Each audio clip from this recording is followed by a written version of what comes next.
Ahan bada yam namuru ibab det khara paun kholdegi lakhutjage irang namangan khaba license simjin ba MIC na kangal lekre makhata na irang asna tongan ba licensing amang ata thokhan na ba pautak su pirakli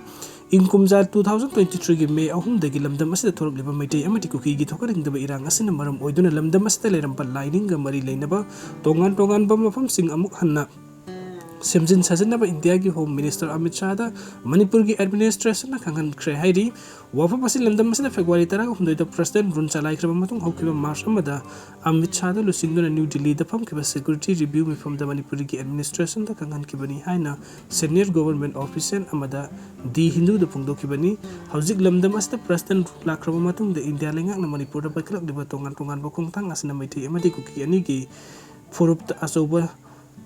Mayon amadi purakpo ngamlagani hairi panbe apadi 2023 ki me ahum dagi maiti amadi kuki ani marakta horkibe irang asina maram oiduna lining laisun ga mari lene boma fam chahunga marfuga tarukta amang ata thokre haiduna manipuri lenga supreme court ta haukiba sahi 2023 ki august thada khangan krabani loirana sahi adumaki september thada Church Hindu ki temple sana mahiga mari lene ba laisang moks amati laininga mari lene ba tongan mafum sing khangdok paga loina na makhata na amuk hanna amang ata tokan tana ba akan mung danga selan na ba manipuri lenga ta kangalak pasu laikrabani aduga mathang ki update asne ekarni phu da tharamba popi sing yantat kre manipuri lenga na popi pambi sing yantat na mangan bagi khongjing makhata na sa tharak lingarang su Tengnopol district ke Laikong Hill Range ke koiba lamda ekarni phu rom da tharamba popi pambi sing security force amati forest division ki Tengnopol gi apan bakang buni yantat na manghan kre hairi popi pambi sing yantat na manghan kiba aduga mari leina na police ta case am su lokhut kre hairi yantat na manghan khaba popi pambi sing adu chawnang na opium kg sani ga yankhai rom lokpa yagada popi sing sale oina parga dilupa crore ohum ga lakun manga room gi mamal oigani hairi amorom da new kaithan mani police station gi manung chanba kongjim hills range ki lam ekar tara rom da tharamba popi pambi sing sung ngarang yan tatuna manghan kre hairi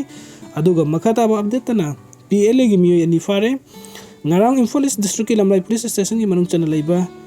yorbung mayai lekai gi mafam thibu humba gi thabuk sa thaba matam da yorbung mayai lekai waiting set manak tagi I nothing kraba manipur gi lal hulub RPF PLA gi miyo ani fare hairi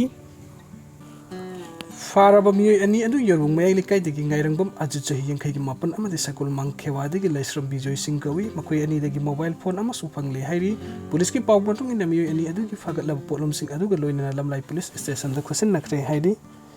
aduga mathangi update asna Kuki Millitantsingna Makhutta takhibadagi mari makong khangdana leidiba Anthony amadi Avinash ki mathong mangam pangthok lagani Kumza 2023 gi me ahum dagi satharkhiba irang asigi manung sana sahi adugi November manga ta awang sek maide leiba mamanabagi yumda satkibadagi lambi lamangna dunu Kuki Millitantsingna Makhutta takhibadagi mari makong khangdana leiribo Ningthojum Anthony amadi maibam Avinash ki aroiba mathong mangam thasi kulhumdoida makhoi gi poknapam lamdam Akham awang lekai de pangthok lagani hairi ngasi akham awang lekai de leiba ningthojum Anthony gi yumda thodok asigi matangda semkiba JC maira paibi amati lamsang amasung sekmai kendra gi apan club 40 ga 2 na punsin dona semkiba